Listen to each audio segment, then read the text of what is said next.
Hello and welcome to TJ Atarian. This video is my own follow-up to a video about Sophia 2 problems recently posted by FlashJazzCat, and I'll paste this video in the comments. I realised after watching it that I've encountered similar issues on my own 800XL with a Sophia 2 upgrade, so I hope the investigations that I show in this video prove useful to anyone with the same problems in their own Atari. Enjoy!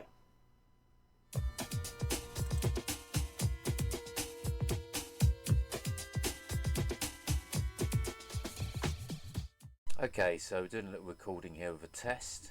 There is a Dell monitor there which is taking DVI output from the Sophia on my Atari 800XL, and I also have video capture. I think that's just outputting composite. So let's start the machine. So you can see the monitor, believe it or not, that's DVI on the left, and you've got the composite output for comparison coming out on the same machine at the same time on the right there. So let's just go into Ultimate 1 megabyte in a loader. Taking the lead from very similar investigations from FlashJazzCat, I'm going to load Atari Blast, as that is 1 megabyte game. It's quite intensive, and it goes into a nice little demo mode, so it's certainly going to be stressing the machine graphically. So yeah, we're going to film this for a while and see what happens. Wait for this to warm up, and believe the fault that I've witnessed on the Sophia, hopefully we'll be able to reproduce that fault, and we'll see if we can then sort of work out how we can easily reproduce the fault and start investigating what we can do about it. So I first noticed this quite a few years ago. There's a post on Atari Age that I made. It's kind of embarrassing. I kind of sidestepped this issue, didn't get around to sorting it out because it wasn't apparent all the time. But here we go. We'll just leave that running. I think it automatically goes into demo mode. Yep. Okay. So play away and keep an eye on that.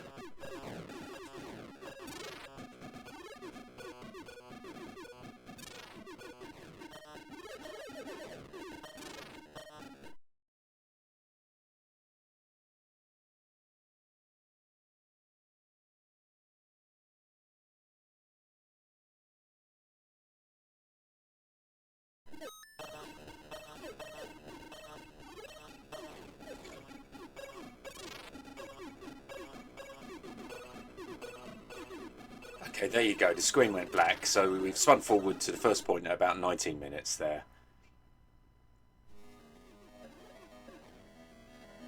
And here it's about to go again.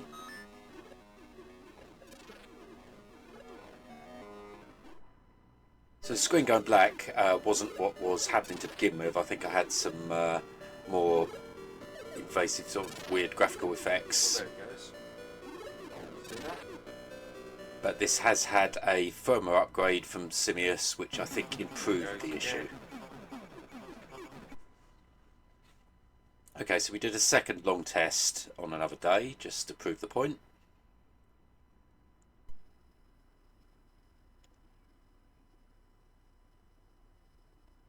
And it's still consistently happening. So what are we going to do about this?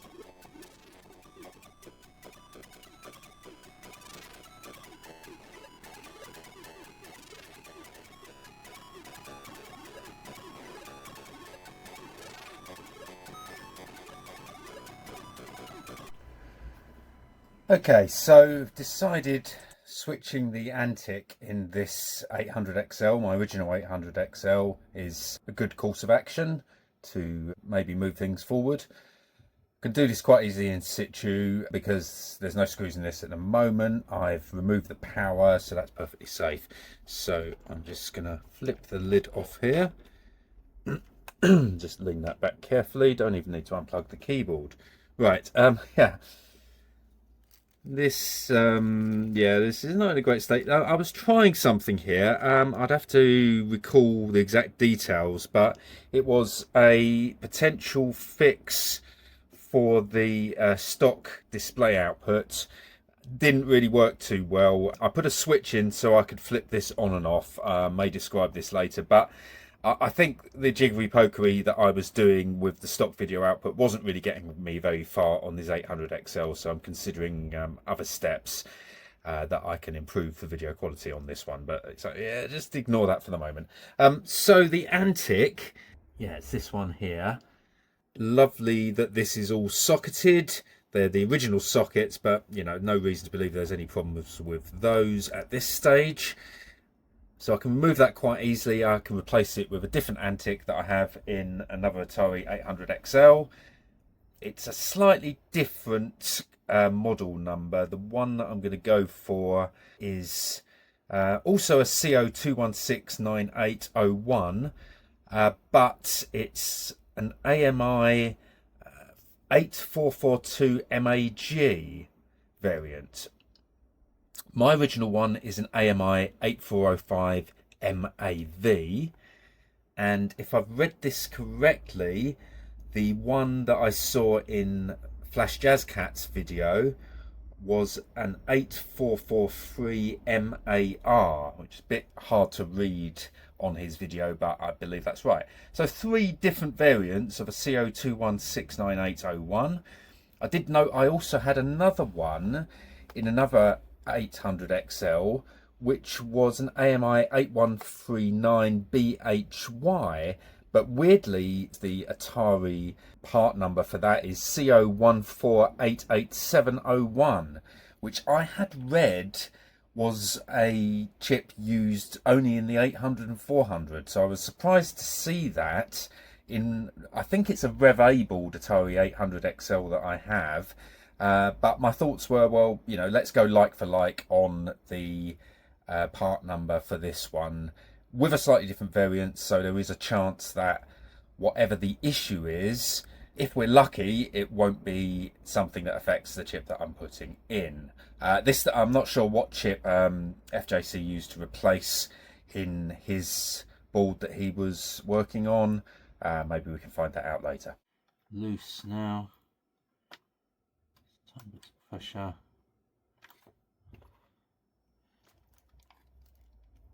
Holding it as straight as possible to not bend any pins. Excellent, that came out really easily. Let's pop that up there somewhere safe. And we'll come in here with the new one, or the replacement one rather. Sure, yep, all the pins seem to line up. Lovely. Yep, couldn't be easier. Straight in. Right, let's pop that back on there. My silly switch that's just in a bag there to stop it shorting. A completely different failed upgrade attempt. Right, where is my power? Okay. Sophia is actually plugged in, so I can see straight away whether we're going to get video output. Yes, we are. So we'll set up for another test run with this different Antic.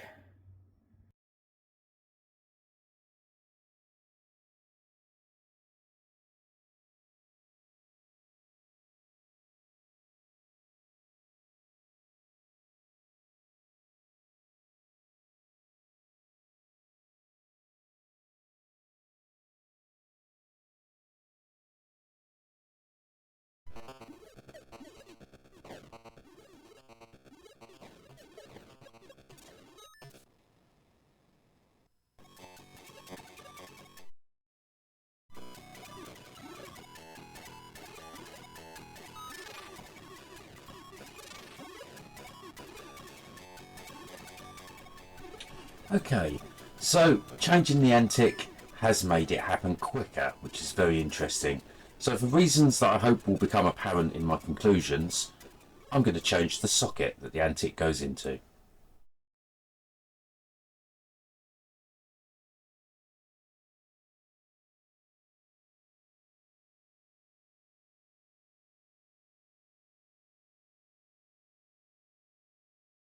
Holding on for dear life.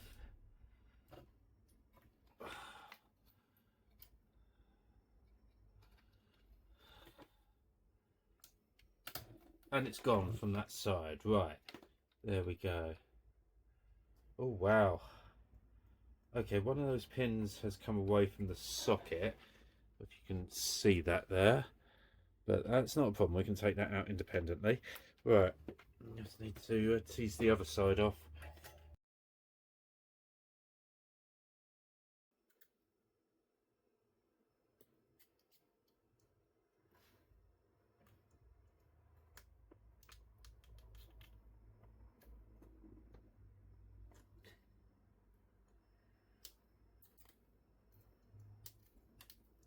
Coming off. I can feel it moving away. So it's cleanly come off the board.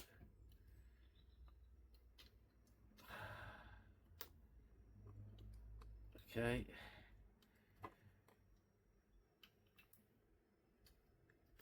It's mostly away, and I think that's it. There's a few bits to clear up there. Yikes.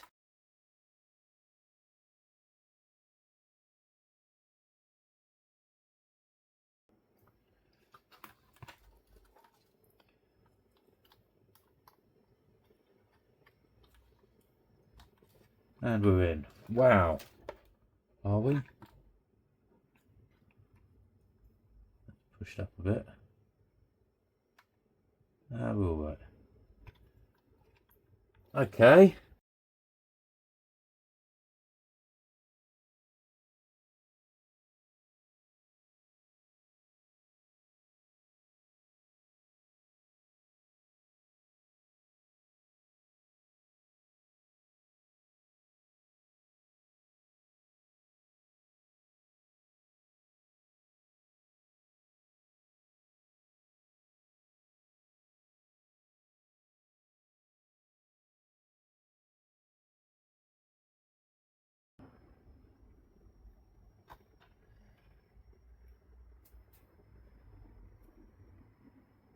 Okay.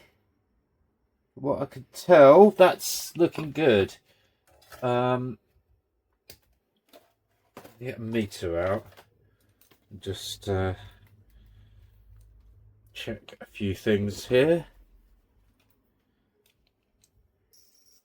That we haven't got any close by shorts for starters.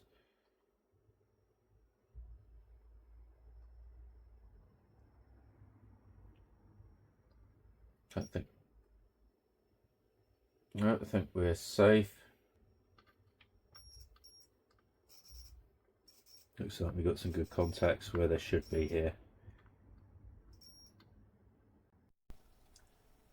Okay, so I'm just recording a audio only piece here while I do the laborious task of watching some of the footage, testing the Atari since I've done the work on it, and just want to collect my thoughts on this issue and conclusions. Maybe a little bit dangerous as I haven't watched all the footage of the testing yet, but I'm reasonably confident because I was present in real time for a lot of it that I'm correct in what I'm saying here. And if I'm not correct, you won't be listening to this. So let's go back. 2000, I think it was October 2000, I first identified this issue in this Atari 800XL. I looked back and found some messaging around this. I did get in touch with Simius, and he did suggest some alternate firmwares. He sent them to me on an exchange on Atari Age, and I do actually note I promised to give him some feedback, and I don't think I did, certainly not on that channel. I think part of it though was because I was doing various other things on Ataris at the time, and this one kind of got away from me. So what happened was I did update the firmware that Simius sent me using the Quartus app and a USB blaster, I believe it was. So updated the firmware, retested, and I believed it was solved because I had some quite sort of strange graphics effects as well as the screen going dark, and they had gone away. However, in the fullness of time, it transpired I was still getting the screen going black on occasions when it had been running for quite some time.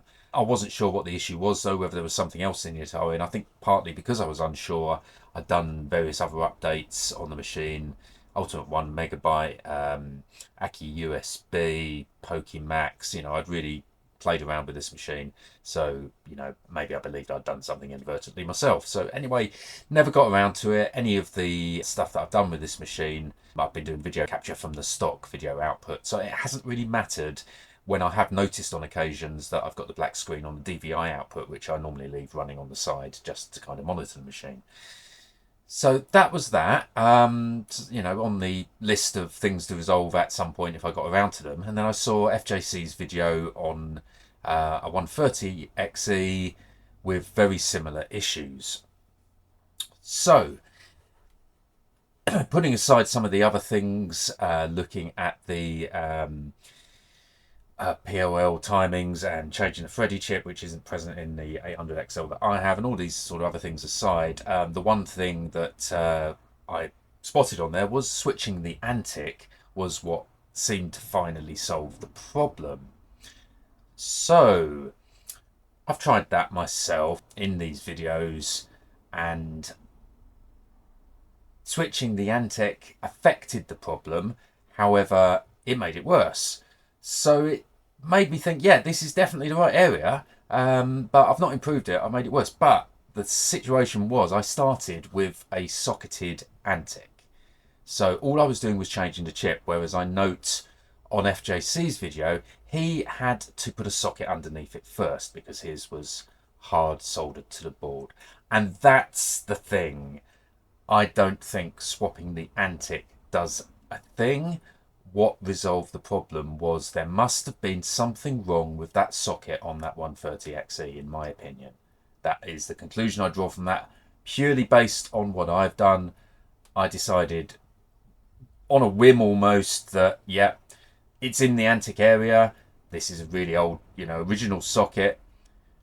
Obviously with the jeopardy of potential of damaging the board, but I had a hunch this was it. So I changed the socket on my 800XL, as you've seen, and that solved the issue. So I'm still watching the test footage, but as I say, I'm drawing my conclusions now because I've not seen a single glitch. Both reviewing most of this footage and watching some of it in real time. Where am I at? I'm just looking at this video now, which is playing through at double speed so I can spot what's going on. I've got 15 minutes left on the first video, which was an hour and 50 minutes. And I think I've got another 2 hours worth of footage, which I've watched about half of, which was when I switched back to the original Antic. So I haven't actually changed the Antic. I've gone back to the original Antic. What has changed is the socket, and the problem seems to have gone away. So there we go. I hope that is useful, because if anyone has this similar problem, it's worth looking at. It really is. Obviously, it's a bit of work. You've got to, either be capable of doing that yourself or, put it in the hands of an expert. I'm sure FJC would be very happy to have a look at this for you, or anyone else competent that you can lay your hands on. But yeah, consider this, because I think, you could be going all around the houses, and it's not a super simple thing to do, but it's, one thing to do where, I think that's two examples there, FJC's and mine, where we can see it's given us results. So yeah, there we go. Really be interested to hear, somebody's explanation of exactly why this could happen. John, please, I'd love you to comment on this and give me your thoughts. Do you agree? And if you do agree, this is potentially what's solving it. What exactly it could be. I think you touched upon it in the video, but it wasn't a main bit of focus. So I'm really interested in hearing if you agree this could be what's caused it, and exactly what aspect of the potentially poor sort of electrical signaling going through to that IC, which replacing the socket might resolve, that could be causing the problem. I hope this has been interesting, useful, and if you like the sort of stuff I do on my channel, please like and subscribe, and have a good night.